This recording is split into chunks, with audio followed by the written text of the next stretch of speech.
The fog is so thick you can't see the wing. Just white. Endless white pressing against the glass. Machinist mate Albert Knack wipes condensation from the cold window of the PBY Catalina and stares into nothing. They've been lost for over an hour now. Lieutenant William Thies is flying blind, dead reckoning through clouds so dense it feels like they're swimming through milk. Somewhere below them is the Aleutian chain. 1,000 miles of volcanic rock and freezing water stretching between Alaska and Japan. They're supposed to be patrolling near Dutch Harbor. But right now, they could be anywhere. Then the clouds break. Just for a moment. A gap in the white. Knack sees land. The Shumagan Islands. He recognizes the shape. They've drifted south. Thies banks hard, correcting course. They cut across a Kutan Island, the fastest route back to base. That's when Knack sees it. A dark shape sitting in a grassy valley. Half a mile inland. Tail pointed at the sky like a monument. An airplane. Upside down. He presses his face harder against the glass. The markings are visible even from altitude. Red circles on the wings. Japanese. A Zero fighter. Intact. These circles twice. Both men stare in silence. The Zero looks almost perfect down there in the marsh grass. Just sitting. Waiting. Like it landed yesterday. They mark the position on the map. Turn for Dutch Harbor. Neither man speaks for several minutes. What they don't know, what they can't possibly know, is that they've just found the most valuable piece of intelligence in the entire Pacific War. An airplane that will reveal every secret Japan has been using to kill American pilots since Pearl Harbor. But getting it off that island will take 3 separate attempts. 2 months of brutal work. And a level of secrecy that will determine who lives and who dies in every dogfight for the next 2 years.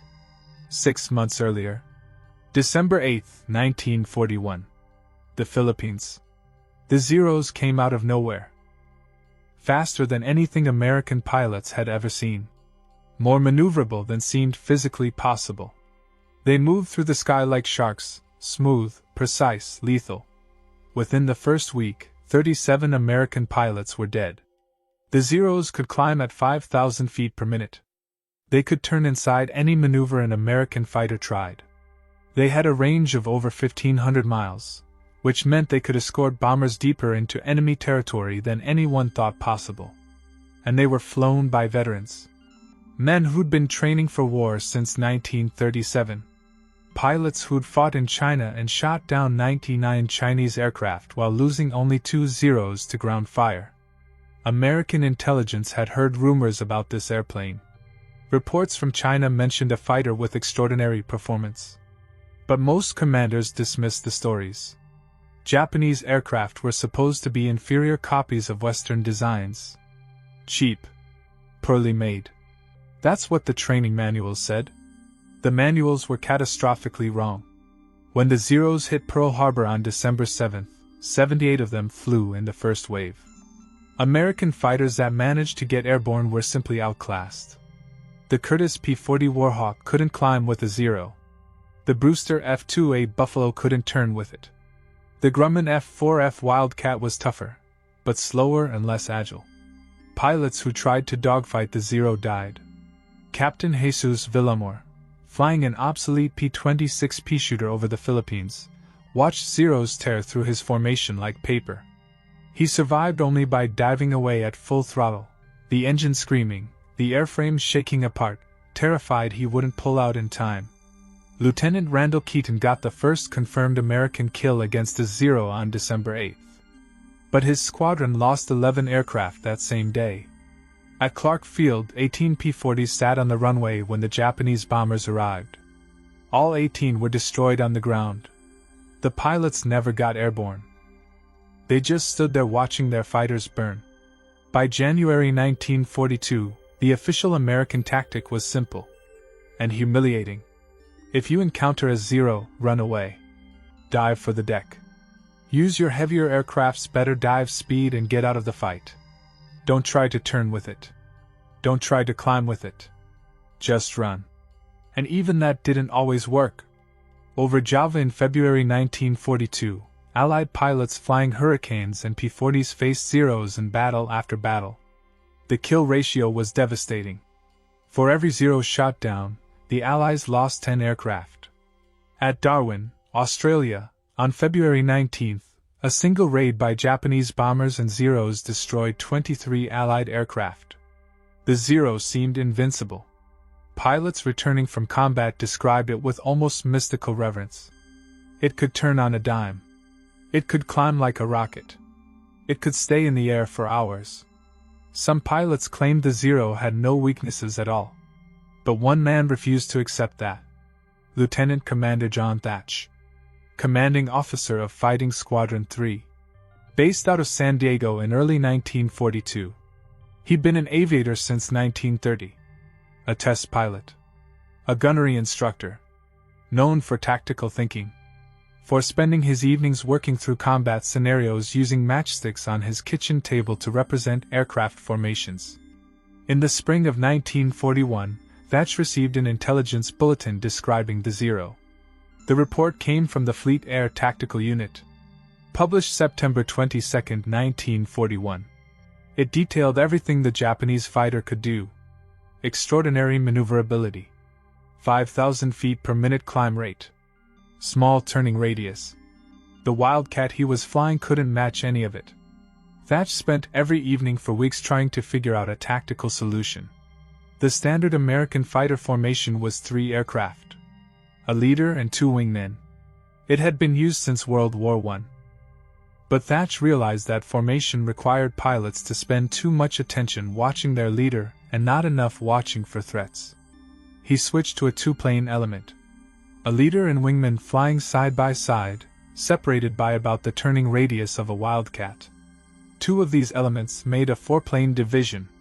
When one element got jumped by a Zero, both elements would turn toward each other. The Zero pilot would line up a shot on one element, then suddenly find himself facing 2 Wildcats coming straight at him from the opposite direction. If he pressed his attack, he'd fly into a head-on engagement. If he broke off, the other element would get on his tail. Thatch called it the beam defense position. His pilots called it something else. But they practiced it anyway. In May 1942, Thatch arranged for aircraft with better performance than Wildcats to play the role of attacking Zeros in training exercises. The beam defense worked every single practice engagement. The attackers couldn't get a clean shot. The defending Wildcats always ended up in firing position. But Thatch had never tested it against real Zeros.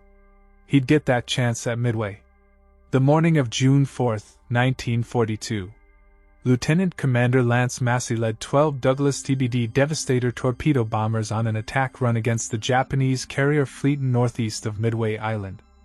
Thatch and 6 Wildcats from Fighting Squadron 3 were flying escort 1,500 feet above the torpedo bombers.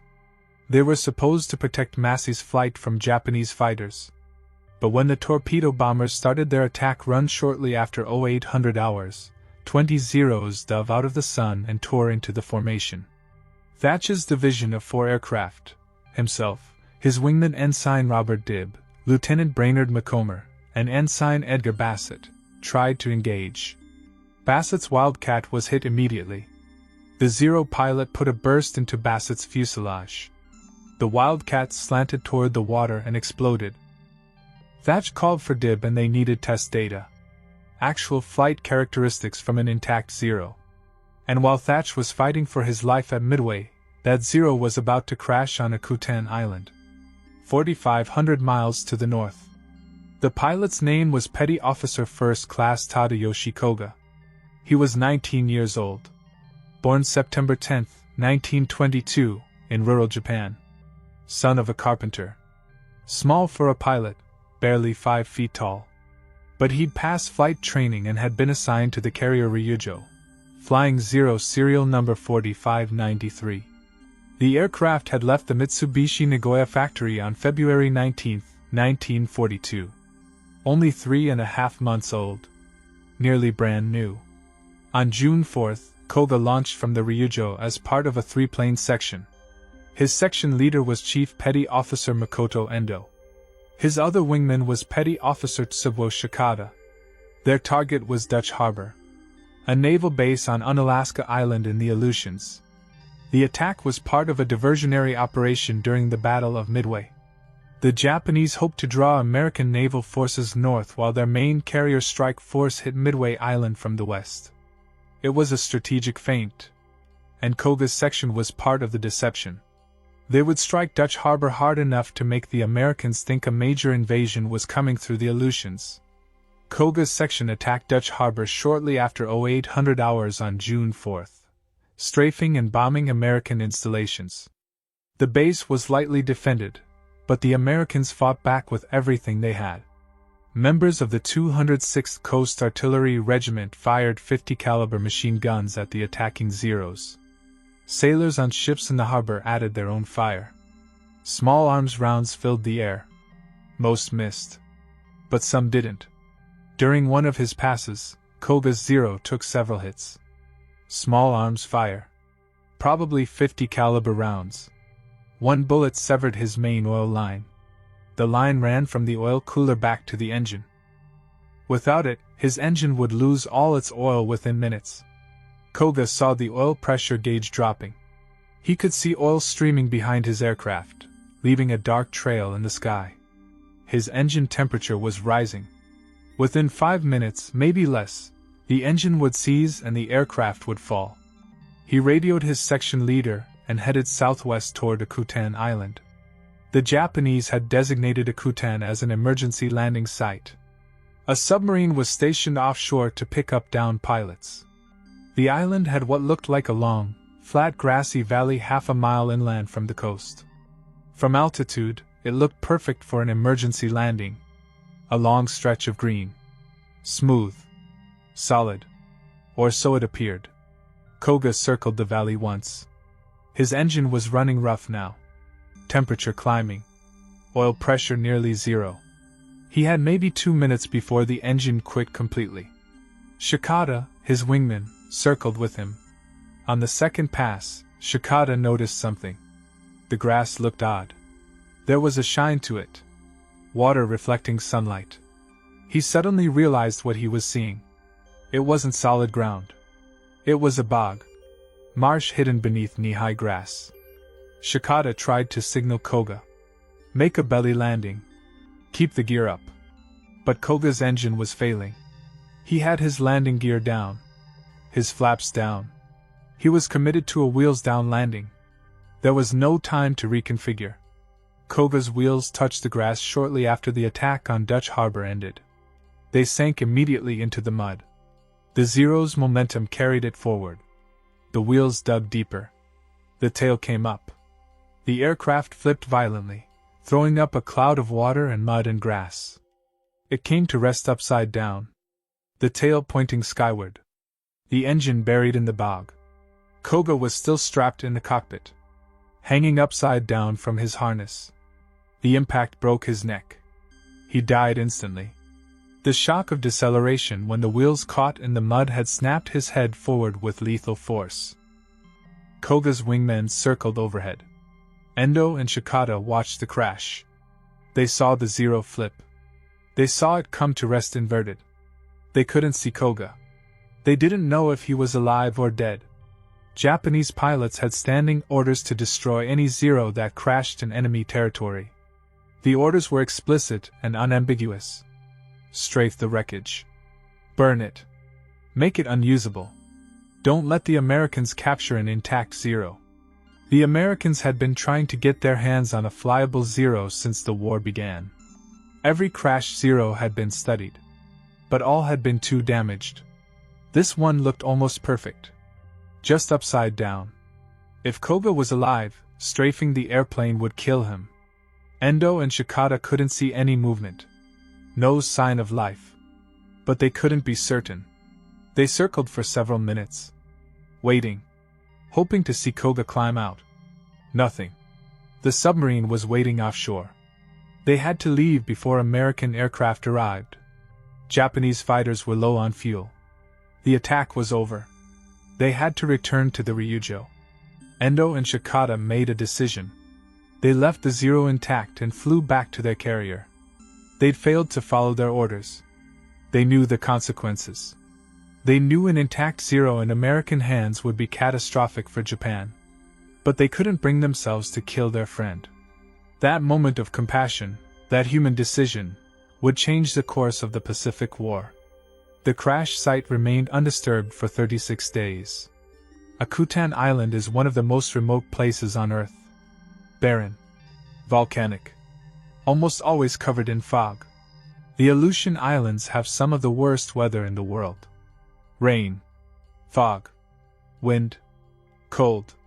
The valley where Koga crashed was out of sight of standard flight paths. Ships passing the island couldn't see inland. The terrain blocked the view. The Zero sat there through June. Through the first week of July. Slowly sinking deeper into the bog. Rain fell. Fog rolled through. The Zero settled into the mud, but remained largely intact. The inverted position actually helped preserve it. The engine and cockpit were protected from the elements. On July 10, 1942, Lieutenant William Thies and his PBY crew spotted the Zero by pure chance. They'd been lost in the fog. Only found the wreckage because they cut across the island instead of flying around it. The next day, July 11th, a recovery team flew out to assess the situation. Lieutenant Robert Kearns led the team. They landed on the coast and hiked half a mile inland through rough terrain. When they reached the crash site, they found Koga's body still in the cockpit, hanging upside down from his harness. They pulled him out carefully. His neck was clearly broken. They could see the angle was wrong. They dug a grave on a nearby knoll overlooking the valley. They had no chaplain. But they gave Koga as proper a burial as circumstances allowed. They marked the grave with stones. Then they examined the Zero. Kearns walked around the aircraft slowly, taking notes. The airframe was intact. The wings showed no major damage. The tail was straight. The fuselage had a few bullet holes from the Dutch harbor attack, but nothing catastrophic. The engine appeared undamaged. The three-blade Sumitomo propeller was bent from the impact, but reparable. The landing gear was sheared off when the wheels caught in the bog. The vertical stabilizer was bent. The rudder was twisted. The wingtips were scraped. The flaps were damaged. The canopy was cracked. But overall, the aircraft was in remarkable condition. This Zero could fly again. Kearns reported back to Dutch Harbor immediately. The Navy moved fast. They dispatched a salvage team with heavy equipment. But nature fought back. The ship carrying the lifting equipment lost 2 anchors trying to hold position in the brutal Aleutian currents. Tides in the Aleutians can change 15 feet in 6 hours. Winds regularly exceed 50 miles per hour. The recovery team couldn't move the Zero. It weighed over 5,000 pounds and was stuck deep in the mud. The bog held it like a vice. They had to leave it and try again. On July 15th, a third recovery team arrived with better equipment. They brought a portable crane, cables, a barge. They worked for 2 days in miserable conditions. Cold rain. Fog so thick they could barely see 20 feet. The mud was like glue. They rigged cables under the Zero's fuselage. The crane strained. The cables went taut. Slowly, the Zero began to move. Mud sucked at the airframe. There was a wet tearing sound as the aircraft pulled free. They hauled it upright. Water and mud poured out of the cockpit and engine cowling. They let it drain. Then began the arduous task of moving it overland to the coast. They had to build a temporary road through the marsh. They laid down wooden planks. They dragged the Zero inch by inch.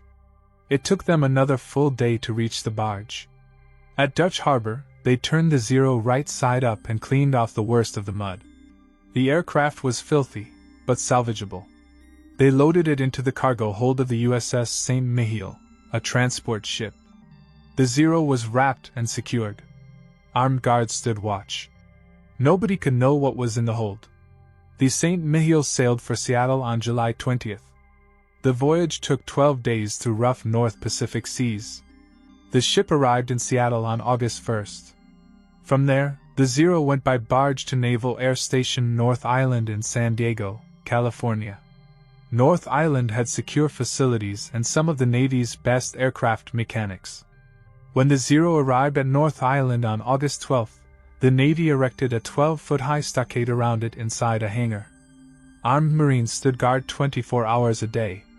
Nobody was allowed near the aircraft without written authorization from the base commander. The threat of souvenir hunters was real. One stolen part could compromise the entire intelligence operation. The recovery team couldn't move the Zero. It weighed over 5,000 pounds and was stuck deep in the mud. The bog held it like a vice. They had to leave it and try again. On July 15th, a third recovery team arrived with better equipment. They brought a portable crane, cables, a barge. They worked for 2 days in miserable conditions. Cold rain. Fog so thick they could barely see 20 feet. The mud was like glue. They rigged cables under the Zero's fuselage. The crane strained. The cables went taut. Slowly, the Zero began to move. Mud sucked at the airframe. There was a wet tearing sound as the aircraft pulled free. They hauled it upright. Water and mud poured out of the cockpit, an engine cowling. They let it drain. Then began the arduous task of moving it overland to the coast. They had to build a temporary road through the marsh. They laid down wooden planks. They dragged the Zero inch by inch. It took them another full day to reach the barge. At Dutch Harbor, they turned the Zero right side up and cleaned off the worst of the mud. The aircraft was filthy, but salvageable. They loaded it into the cargo hold of the USS St. Mihiel, a transport ship. The Zero was wrapped and secured. Armed guards stood watch. Nobody could know what was in the hold. The St. Mihiel sailed for Seattle on July 20th. The voyage took 12 days through rough North Pacific seas. The ship arrived in Seattle on August 1st. From there, the Zero went by barge to Naval Air Station North Island in San Diego, California. North Island had secure facilities and some of the Navy's best aircraft mechanics.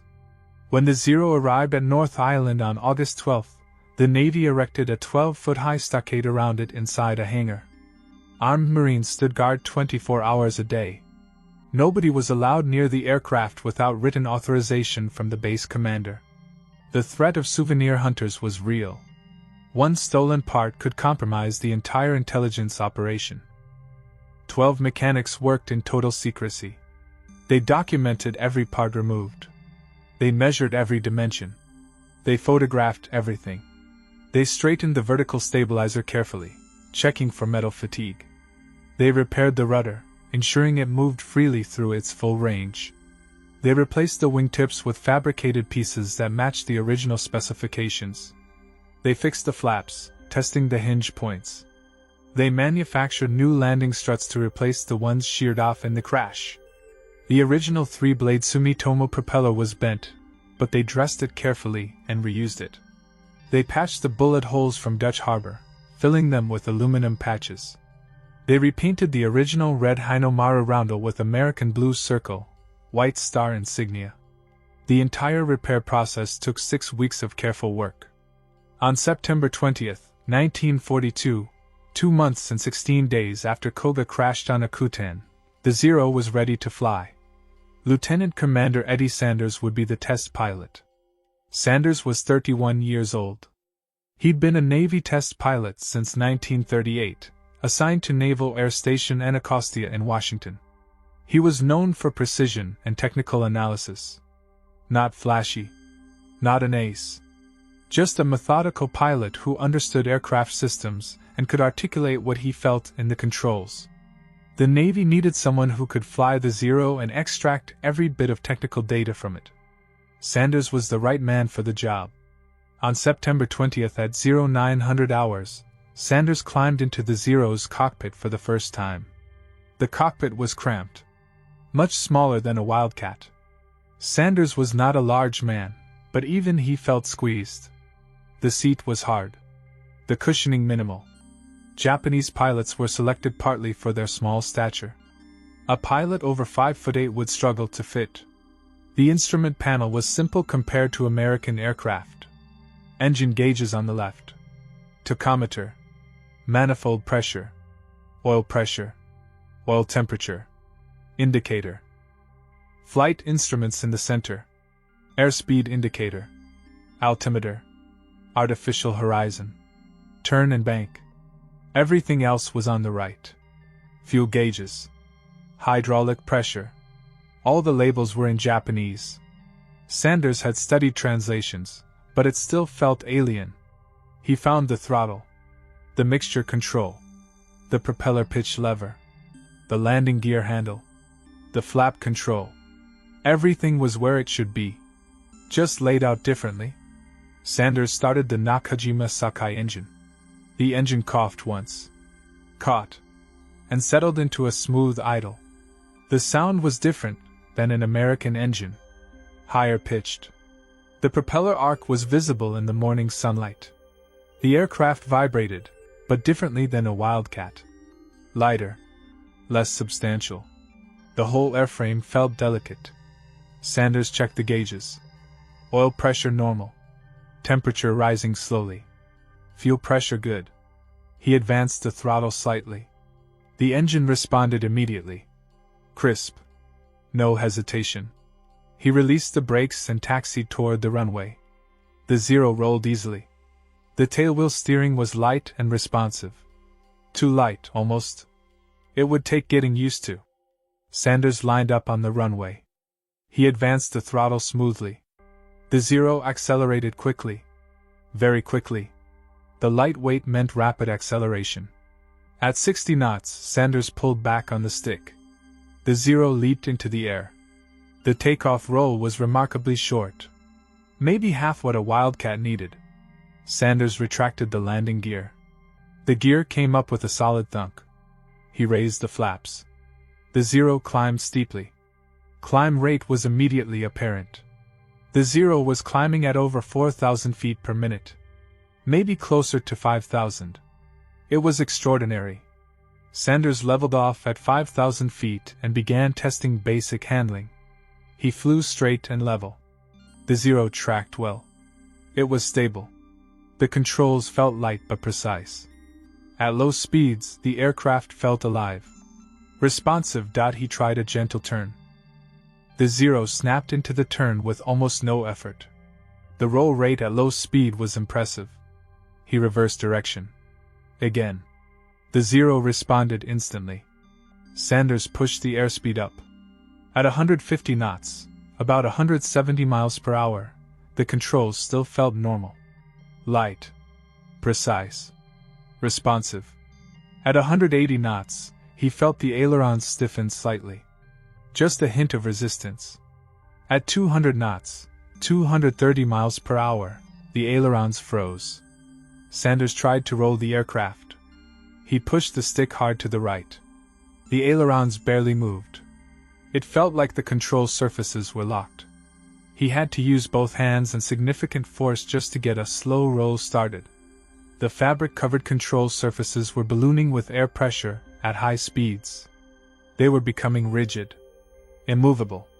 At 250 knots, it was physically impossible to roll the Zero at any useful rate. A pilot could push with all his strength and get maybe a few degrees of bank per second. In combat, that was nothing. An American pilot in a Wildcat or Corsair could roll hard right or left at high speed. And the Zero couldn't follow. Sanders made careful notes. This was critical. Everything changed above 200 knots. Sanders tested roll rate in both directions. The Zero rolled to the left more easily than to the right. There was a definite asymmetry. About a 20% difference. Probably related to engine torque and propeller rotation. The engine turned clockwise as viewed from the cockpit. That created a rolling moment to the left. With fabric control surfaces that couldn't overcome the aerodynamic forces at high speed, the torque effect became more noticeable. A Zero rolling left had a slight advantage. A Zero rolling right was at a disadvantage. American pilots could exploit that. If a Zero was on your tail, roll hard right. The Zero pilot would have an even harder time following. If a Zero was on your tail, roll hard right. The Zero pilot would have an even harder time following. Then Sanders tested negative G maneuvers. He climbed to 10,000 feet. He pushed the nose down into a dive. Building speed.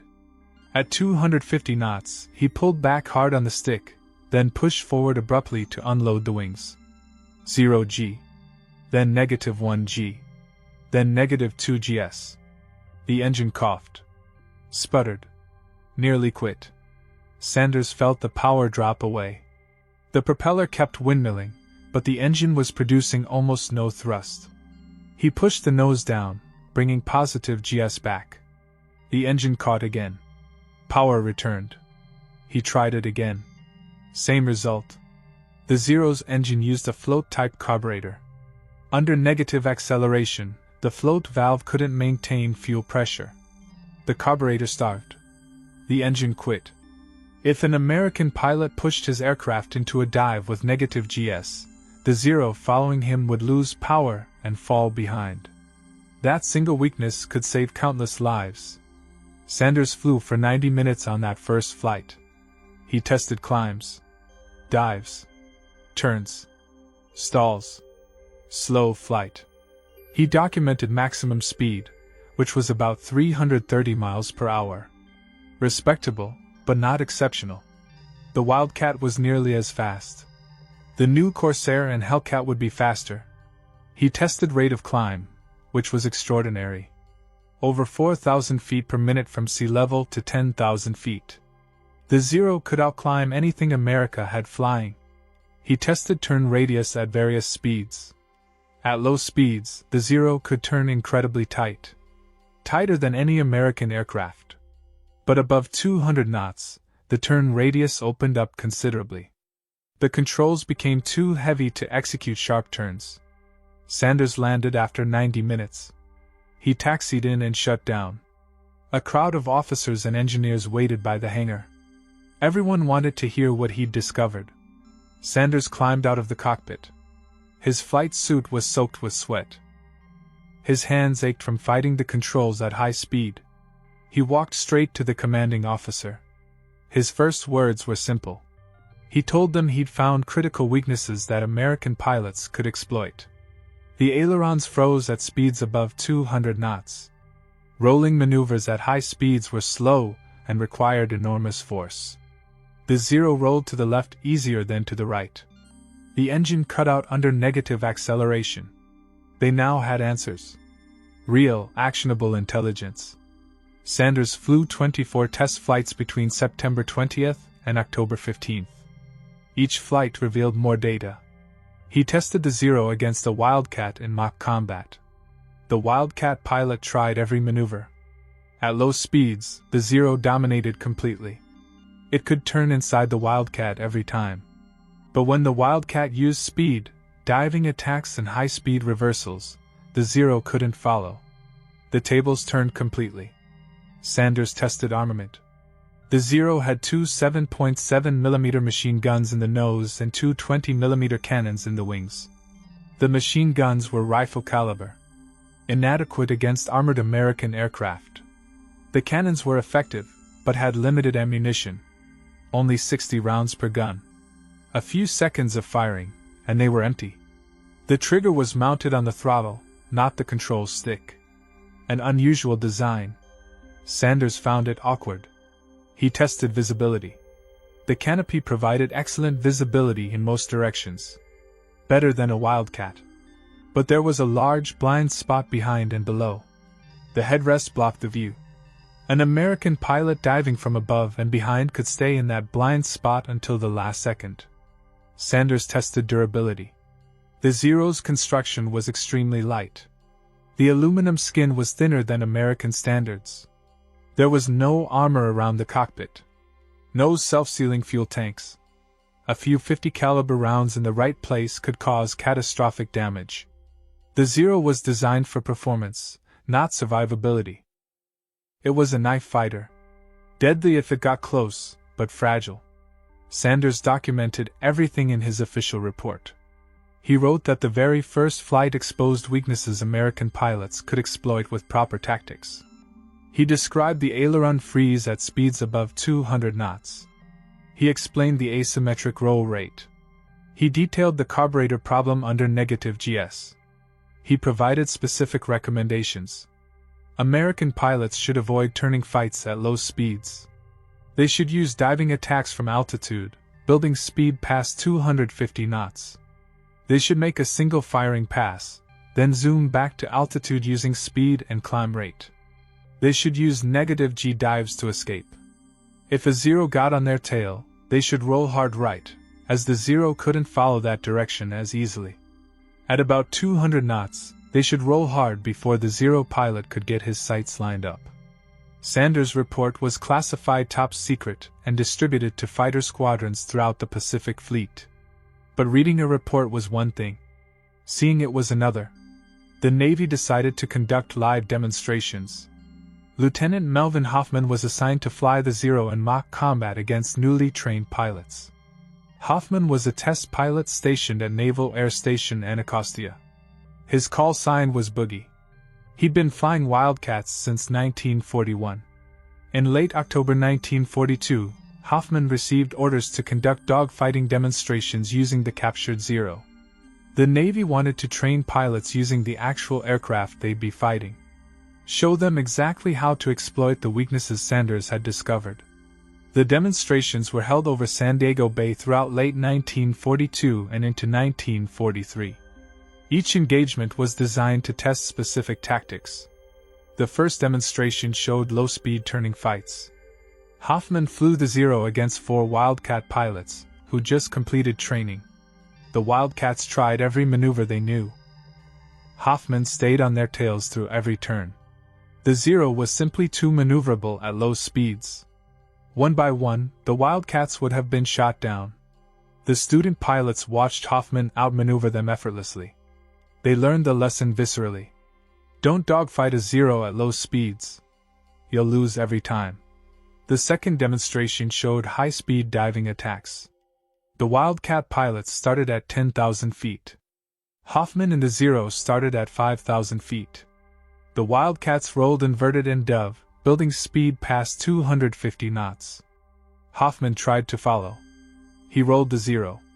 Or tried to. The students watching from the ground saw Hoffman struggling with the controls. The Zero's roll was painfully slow. The Wildcats completed their dives, pulled out at 2,000 feet, and zoomed back to altitude. Hoffman was still trying to get the Zero pointed downward.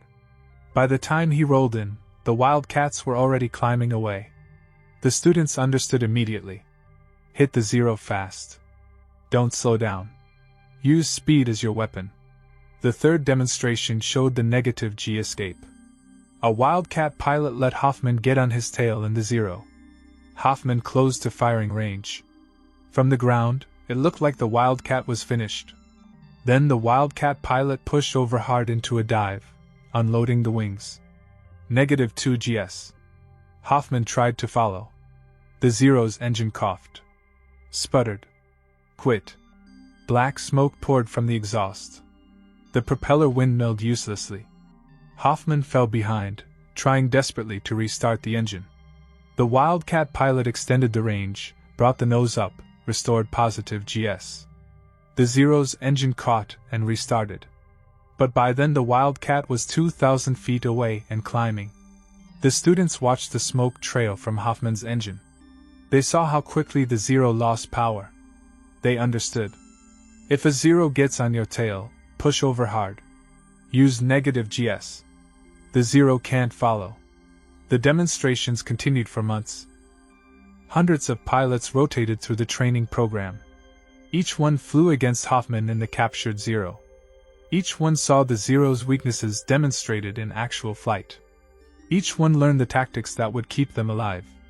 Pilots who went through the training talked about it constantly. They described what they'd seen. They explained the tactics. By early 1943, word had spread throughout the Pacific Fleet. The Zero had weaknesses. Specific, exploitable weaknesses. Don't turn with it at low speeds. Attack from high altitude with speed. Roll hard right at high speeds. Use -GS to escape. The tactics worked. Marine Corps pilot Lieutenant Colonel Kenneth Walsh went through the training in early 1943. Walsh would go on to shoot down 21 Japanese aircraft during the war. Years later, he credited the Akutan Zero training with saving his life multiple times.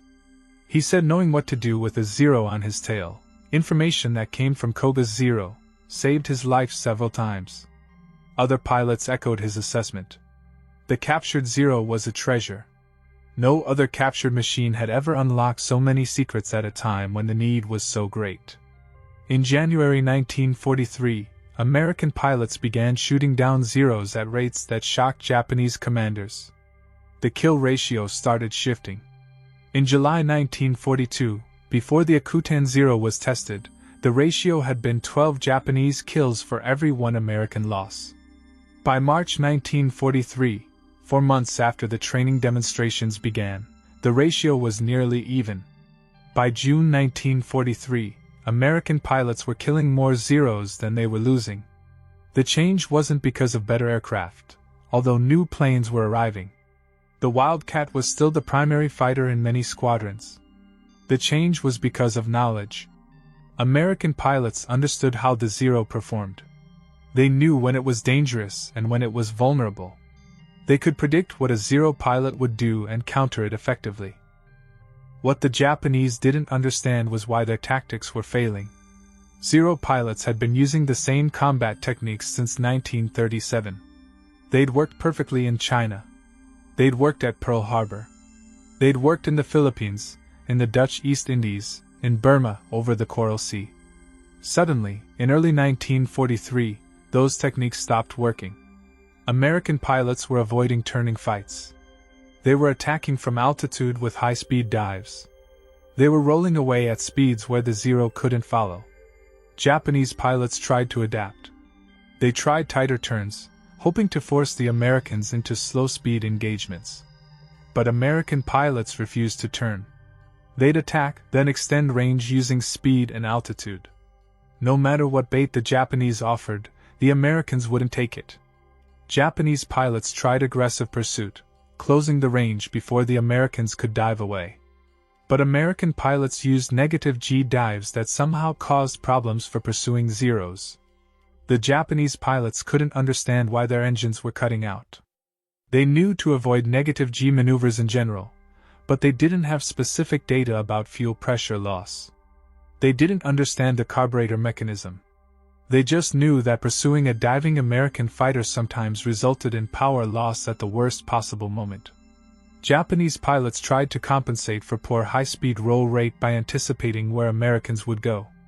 But American pilots varied their escape directions unpredictably. Sometimes left. Sometimes right. Sometimes straight down with negative GS. There was no pattern to exploit. The fundamental problem for Japanese pilots was they were fighting an enemy who understood their aircraft better than they did. American pilots knew the exact speed where the Zero's ailerons would lock up. 200 knots. They knew the roll rate degraded asymmetrically. Easier left, harder right. They knew about the carburetor issue under negative GS. They'd seen it demonstrated. They'd practiced against it. Japanese pilots had general knowledge. They knew the Zero handled poorly at high speed. But they didn't have numbers. They didn't have a performance envelope chart showing exactly where the weaknesses appeared. American pilots did. That knowledge gap was created by one intact Zero sitting in a hangar in San Diego. And it was killing Japanese pilots every single day. Japanese intelligence officers examined wreckage from downed American fighters. They documented improvements in American aircraft. The Grumman F-6F Hellcat entered service in early 1943. It was faster than the Zero, more heavily armed, and could take more damage. The Vought F-4U Corsair was even faster, with better high-altitude performance. The Lockheed P-38 Lightning had twin engines and could outrun anything at high altitude. Japanese analysts concluded that American aircraft technology had surpassed the Zero. Better planes were beating their fighters. That was partly true. The new American aircraft were superior. But the real advantage wasn't just the aircraft. It was the tactics. Pilots flying the older Wildcats were also killing Zeros at improved rates. The tactics worked regardless of aircraft type. The knowledge worked against all Zeros. On January 12, 1944, First Lieutenant Robert Hansen, a Marine Corps pilot flying an F-4U Corsair from Vella La Vella, shot down 5 Zeros in a single mission. He used the high-speed attack tactics developed from the Akutan Zero data. Dive from altitude. Build speed past 250 knots. Make a single firing pass. Zoom back to altitude. Never turn. Never slow down. Never give the Zero a chance to use its superior low-speed maneuverability. Over the next 17 days, Hansen shot down 15 more Zeros using the same tactics. 20 kills in 17 days. The Zero had gone from the most feared fighter in the Pacific to target practice for pilots who knew its weaknesses. By mid-1944, Japanese losses to American fighters were catastrophic. The Great Marianas Turkey Shoot on June 19 and 20, 1944, resulted in the loss of approximately 650 Japanese aircraft against 123 American aircraft. Most of the Japanese losses were Zeros and other carrier aircraft. The battle took place over the Philippine Sea near Guam. American fighter pilots flying F-6F Hellcats and F-4U Corsairs slaughtered Japanese formations using tactics that exploited every weakness the Akutan Zero had revealed. Experienced Zero pilots who survived the early war were being killed by American pilots with only a few months of combat experience. The Americans weren't better pilots inherently. They just had better information. The Akutan Zero remained at North Island through 1943, flying regular demonstration missions. In late 1943, it was flown to Washington National Airport and displayed as a war trophy. Crowds lined up to see it. The aircraft that had terrorized Allied forces for 2 years was now sitting in an American hangar with United States Navy insignia painted on the fuselage. Newspaper photographers took pictures. The Zero was a symbol of American technological espionage and tactical adaptation. In 1944, the Zero was recalled to North Island for continued use as a training aircraft. Newly commissioned pilots flew mock combat against it before deploying to the Pacific. The lessons were always the same. Don't turn with it. Attack with speed. Exploit its weaknesses. On February 15, 1945, the Akutan Zero was destroyed in a training accident. The Zero was taxiing for takeoff at North Island when a Curtiss SB-2C Helldiver dive bomber lost control during landing. The Helldiver's landing gear collapsed. The aircraft skidded across the tarmac and slammed into the Zero. The Helldiver's propeller, still spinning at high speed, sliced through the Zero's fuselage like a saw. The Zero was cut nearly in half. Fuel spilled across the tarmac. Both aircraft were written off as total losses. The pilot of the Helldiver survived with minor injuries. Nobody was in the Zero at the time. But the most valuable intelligence asset of the Pacific War was gone. By then it didn't matter. The Akutan Zero had already served its purpose. It had revealed the Zero's secrets. It had trained thousands of pilots. It had changed the air war in the Pacific. The knowledge it provided would never be lost. William Thies, the PBY pilot who spotted the Zero on July 10, 1942, survived the war. He continued flying patrol missions throughout the Aleutian Campaign and later in the Central Pacific. He flew submarine patrols, search and rescue missions, anti-shipping strikes. He retired from the Navy in 1946 with the rank of lieutenant commander. He never received official recognition for finding the Zero. His name appears in operational reports, but he was never decorated for the discovery. Thies died in 1989 at age 73. His obituary mentioned his service as a patrol pilot but made no mention of the most important discovery of his career. Albert Knack, the machinist mate who first saw the Zero from the window of Thies's PBY, went on to serve in the Pacific through the end of the war. He participated in numerous patrol and rescue operations. After the war, he returned to his home state of Michigan and worked as an automotive mechanic. He rarely talked about spotting the Zero. To him, it was just another patrol flight. He'd seen plenty of crashed aircraft. He had no idea this one would change history. Knack died in 1994 at age 78. Robert Kearns, who led the first recovery team and gave Koga a burial on Akutan, continued serving in the Pacific. He participated in amphibious operations in the Gilbert Islands and the Marianas. He was promoted to lieutenant commander and served as a salvage operations officer. After the war, he worked in commercial shipping. Kearns never knew the full impact of the Zero he'd helped recover. To him, it was just one of many salvage operations he'd conducted during the war. He died in 2001 at age 86. Eddie Sanders, the test pilot who flew the Akutan Zero on its first American flight, continued his distinguished career. He flew combat missions in the Pacific, testing new aircraft and training pilots. After the war, he stayed in the Navy and rose to the rank of Rear Admiral. He served in anti-submarine warfare development during the Cold War, working on tactics and technology to counter Soviet submarines. Sanders rarely discussed the Akutan Zero publicly. The test flights remained classified for years. When historians finally interviewed him in the 1980s, Sanders described the Zero as a remarkable aircraft at low speeds, but with obvious limitations at high speeds. He said American pilots could exploit those limitations easily once they understood what they were. Sanders died in 1998 at age 87. Melvin Hoffman, who conducted the dogfighting demonstrations, also became a Rear Admiral. He trained hundreds of pilots in anti-Zero tactics throughout the war. After the war, he served in various command positions and helped develop jet fighter tactics during the transition from propeller to jet aircraft. Hoffman credited the captured Zero with being one of the most valuable training tools the Navy had during the Pacific War. He said seeing the Zero's weaknesses in actual flight was worth 1,000 intelligence reports. Hoffman died in 2003 at age 87. John Thatch, who developed the beam defense position that became known as the Thatch Weave, rose to full admiral. He continued refining fighter tactics throughout the war.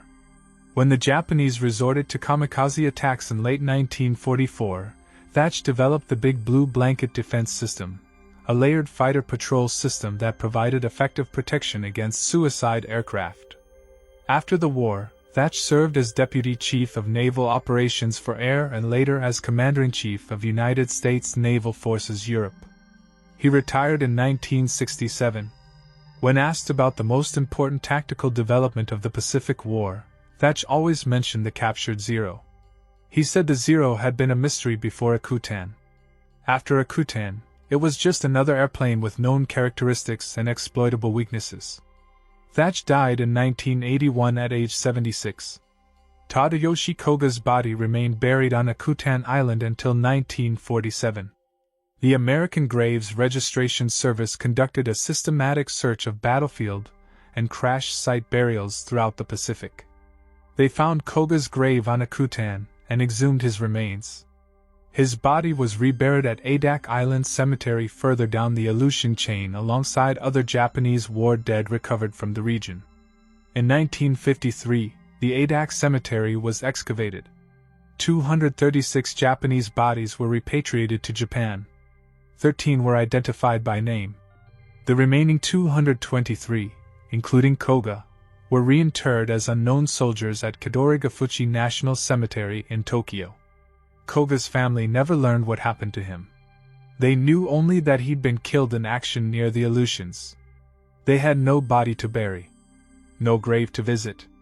It wasn't until the 1980s that researchers determined Koga's final resting place.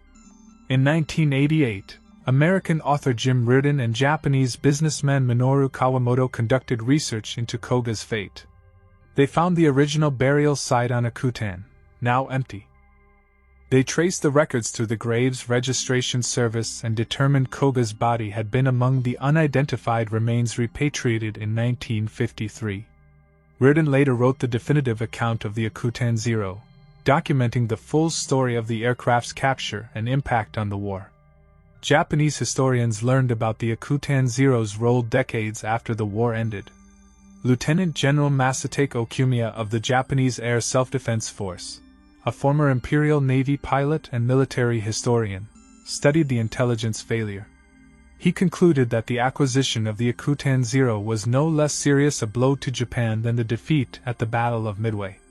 He wrote that the loss of one intact Zero had cost Japan hundreds of pilots, and thousands of lives because American pilots learned to counter every advantage the Zero possessed. The Akutan Zero has been described by military historians as a prize almost beyond value to the United States, and probably one of the greatest intelligence prizes of the Pacific War. Small pieces of the Akutan Zero still exist in museums. William Leonard, an aviation machinist who witnessed the 1945 collision that destroyed the aircraft, salvaged several gauges and instruments from the wreckage before it was hauled away. He kept them for decades, then donated them to the National Museum of the United States Navy in Washington, D.C. The gauges are displayed in a case with a small placard explaining their origin. The Alaska Heritage Museum in Anchorage has fragments of aluminum skin and a piece of the control stick. The Smithsonian National Air and Space Museum has additional small pieces, including part of the instrument panel. But most of the Akutan Zero was scrapped in 1945. No complete airframe exists anywhere. Only fragments and photographs remain as physical evidence of the aircraft that changed the Pacific War. There is a photograph in the San Diego Air and Space Museum archives showing Eddie Sanders taxiing the Zero on September 20, 1942, just before its first test flight. The aircraft looks pristine in the photograph. Fresh paint. American markings clearly visible. The rising sun insignia replaced with white stars on blue circles. Sanders is visible in the cockpit, his face serious and focused. Around the aircraft stand mechanics and guards watching history about to take flight. Another photograph in the National Archives shows the Zero being lifted out of the bog on Akutan Island in July 1942. Navy personnel stand around the aircraft, which is still caked in mud.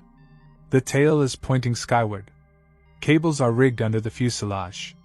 The photograph captures the moment when the most valuable intelligence asset of the Pacific War was finally freed from the Aleutian bog that had held it for 36 days. That is how intelligence victories actually happen in war.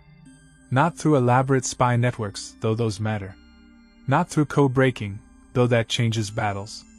Sometimes it's just a pilot flying off course in weather too thick to navigate. A machinist mate looking out a window at exactly the right moment. A damaged aircraft attempting an emergency landing on an island nobody cared about. And two enemy pilots who couldn't bring themselves to destroy their friend's aircraft. Koga's wingmen, Endo and Shikata, violated direct orders when they left the Zero intact on Akutan. They knew the consequences. They'd been briefed on the importance of destroying any Zero that fell into enemy hands. They knew an intact Zero in American hands would be catastrophic for Japan's war effort. But they couldn't strafe an aircraft that might contain their living comrade. That moment of compassion, that fundamentally human decision, cost Japan the air superiority it had maintained since December 1941. One intact Zero. One test pilot's methodical analysis. One series of training demonstrations. And suddenly American pilots possessed complete knowledge. They understood the Zero's strengths and could avoid them. They understood the Zero's weaknesses and could exploit them. They knew the exact airspeeds where the Zero became vulnerable. They knew which direction to roll when escaping. They knew how to use negative G-forces to disable a pursuing Zero's engine. They transformed from victims into hunters. The Zero never recovered from that intelligence loss. It remained Japan's primary fighter through the end of the war, but only because Japan lacked the industrial capacity to design, test, and mass-produce a replacement. By 1945, the Zero was obsolete. Not because Japanese engineers failed to improve it, but because American pilots knew too much about it. They had studied the instruction manual. They had learned every secret. And they used that knowledge to dominate the skies over the Pacific for the final 3 years of the war. The fog lifts. The engines fade. And somewhere in that cold Aleutian wind, the echo of a young pilot's final flight still whispers across the grass.